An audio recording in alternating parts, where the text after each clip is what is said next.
ካረንና ቀዩ ጫማ። ከዕለታት አንድ ቀን እጅግ በጣም ርቆ በሚገኝ አንድ ትንሽ መንደር ውስጥ ካረን የምትባል አንዲት ምስኪንና በድህነት ያደገች ትንሽ ልጅ ትኖር ነበር።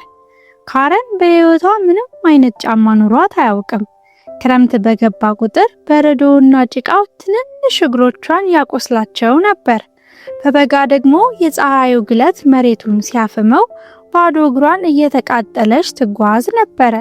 ሌሎች የመንደር ልጆች የሚያማምሩና ለስላሳ የቆዳ ጫማዎችን አድርገው ሲሮጡ እና ሲጫወቱ፣ እሷ ግን እግሯን እያየች በሐዘን ትተክዝ ነበረ።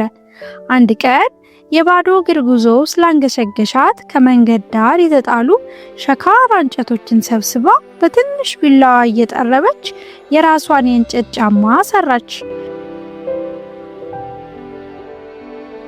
ጫማው እጅግ የሚያስቸግር የከበደና እግርን የሚያደማ ቢሆንም ካረን ግን ቢያንስ ከባዶ እግር ይሻላል ብላ በደስታ ተጫማችው።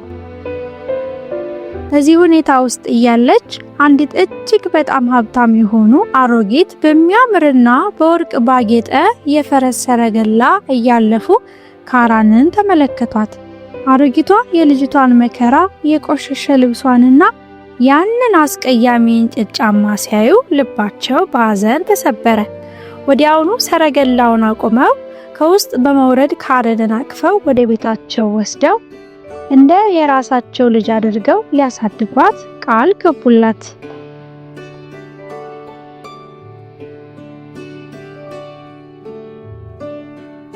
ካረን ግርማ ሞገስ ወዳለው የአሮጊቷ መኖሪያ ቤት ስትገባ ሕይወቷ እንደ ህልም ሙሉ በሙሉ ተቀየረ።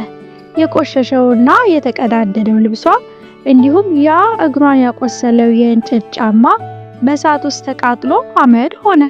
በምትኩ ልክ እንደ ትናንሽ ልዕልቶች ነጭ ንጹህና ውብ የሆነ ልብስ ለበሰች። አሮጊቷ እናትም እጅግ ይወዷት ስለነበረ ትልልቅ መጽሐፍትን እያመጡ ማንበብ አስተማሯት። በውብ ክሮችም እንዴት መስፋት እንደምትችል አሳዩት። ካረን በሰላምና በድሎት ማደግ ጀመረች። ነገር ግን ከጥቂት ዓመታት በኋላ የንጉሱ ቤተሰቦች መንደሩን ሊጎበኙ መጡ። መንደሩ በሙሉ በፌሽታ ተሞላ።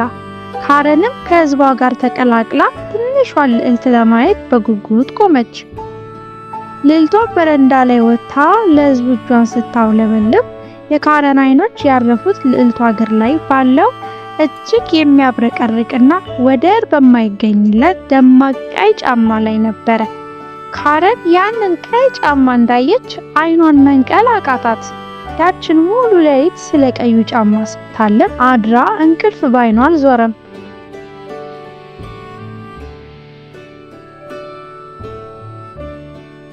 ቀናቶች አልፈው ትልቁ የቤተ ክርስቲያን በዓል ሲደርስ አሮጊቷ እናት ለካረን አዲስ ልብስና አዲስ ጫማ ሊገዙላት ወደ ከተማው ምርጥ የጫማ ሰሪ ሱቅ ይዘዋት ሄዱ። ሱቅ ውስጥ የተለያዩ ቀለማትና ቅርጾች ያሏቸው ጫማዎች በመስታወት መደርደሪያዎች ላይ ተደርድረው ነበረ። ነገር ግን ካረን አይኗ ያረፈው ከላይኛው መደርደሪያ ላይ በተቀመጠው ልክ የልዕልቷን ጫማ በሚመስል እንደ መስታወት በሚያንጸባርቅ ደማቅ ቀይ ጫማ ላይ ነበረ። አሮጊቷ እናት በስተርጅና አይናቸው በደንብ ስለማያይና ቀለሞቹን መለየት ስለተሳናቸው ካረን የመረጠችው ጫማ ጥቁር መስሏቸው በውድ ዋጋ ገዝተው ከፈሉ። ካረንም በቤተ ክርስቲያን ሕግ መሰረት ደማቅ ቀይ ጫማ ማድረግ ክልክል መሆኑን እያወቀች ለእናቷ ሳትናገር በውስጧ እየተደሰተች ጫማውን ይዛ ወደ ቤት ተመለሰች።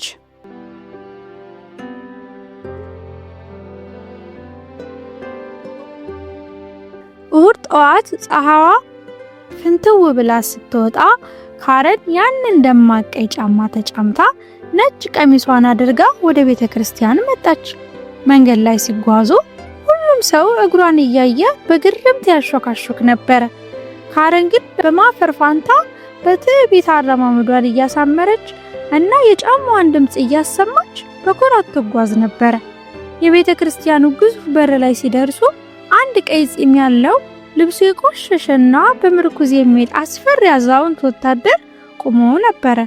ወታደሩ ወደ ካረን ጎንበስ ብሎ በሚያስፈራ ፈገግታ ያያት የጫማዋን ስር በጣቶቹ መታ እያደረገ እንዴት የሚያምር የዳስ ጫማ ነው! መቼም ቢሆን ከእግርሽ ላይ አይውለቅ በማለት አጉረመረመ። ካረን በመገረም አልፋው ቤተክርስቲያን ውስጥ ገባች።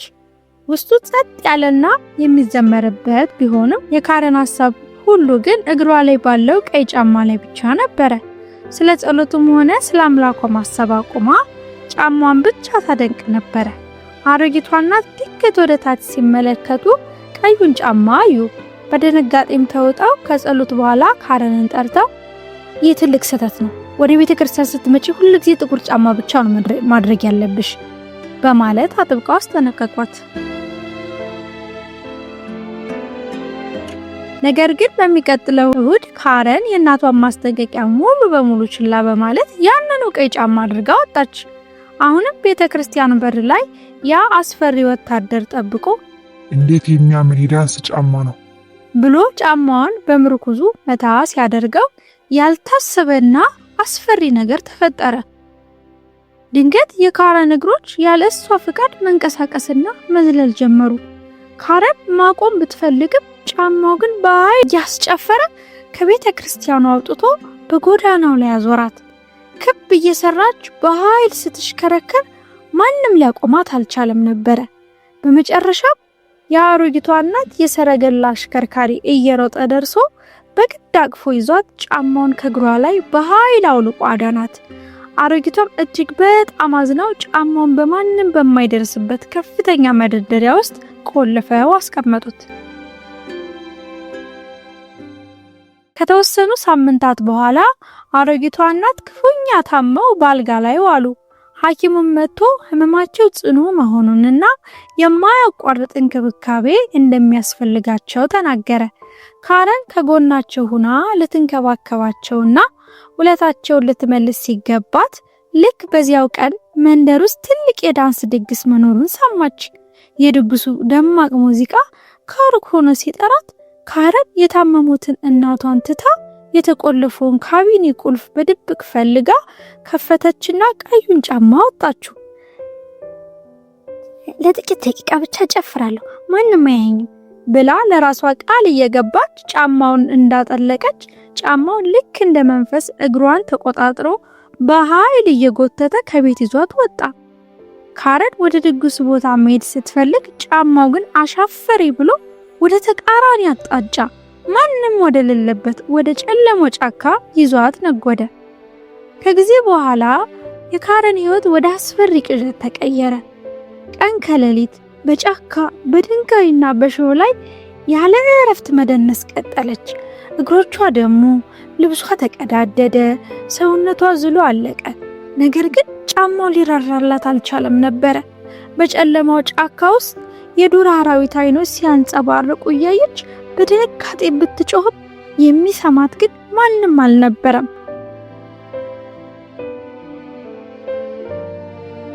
ማልቀስ፣ መለመን፣ መጮህ ምንም አልፈየደም ነበረ።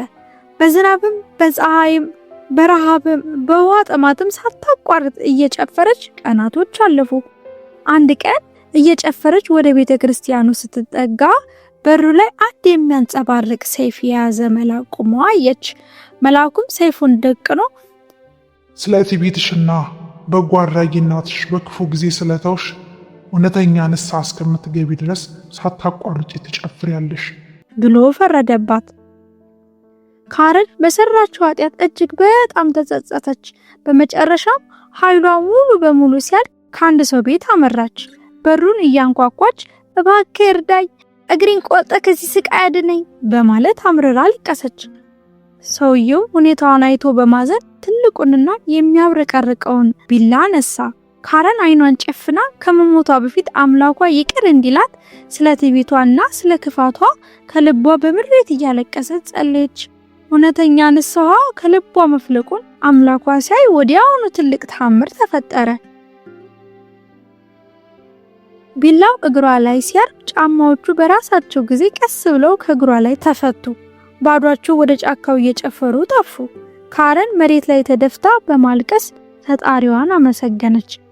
ሰውየውም የእንጨት ምርኩዝ ሰጣት።